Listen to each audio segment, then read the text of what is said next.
que je trouve particulièrement intéressant dans cette transmission aux thérapeutes, c'est que s'ils sont là, s'ils sont venus pour ces stages de l'art du Qi, c'est qu'ils ont déjà dans leur travail perçu quelque chose. Par leur manipulation, par leur traitement, ils ont perçu un élément qui, lors des stages, leur permet d'intégrer très rapidement et très facilement ce que j'essaye de leur enseigner.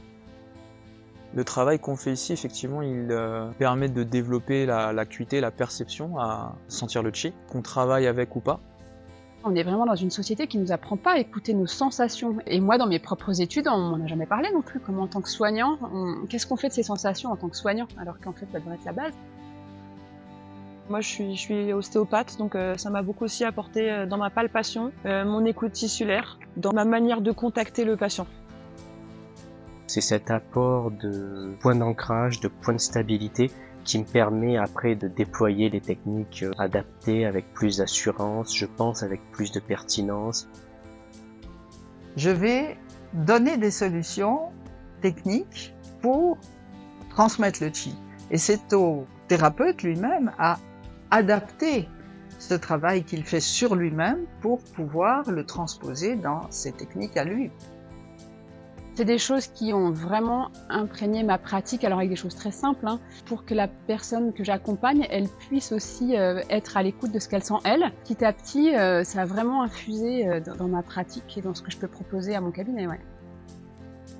L'art du Qi est certainement une méthode qui élargit le champ des perceptions. Lorsqu'on veut vraiment prendre soin de la personne, l'art du Qi nous amène à pouvoir mieux alimenter le care, donc le prendre soin de la personne, et ça c'est hyper intéressant.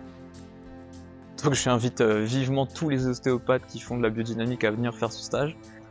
Et franchement ici, j'ai vraiment appris des choses que j'avais jamais vues ailleurs. Ça a transformé ma pratique. Pas fondamentalement, mais ça l'a amélioré. Ça m'a renforcé dans mes bases de pratique en fait.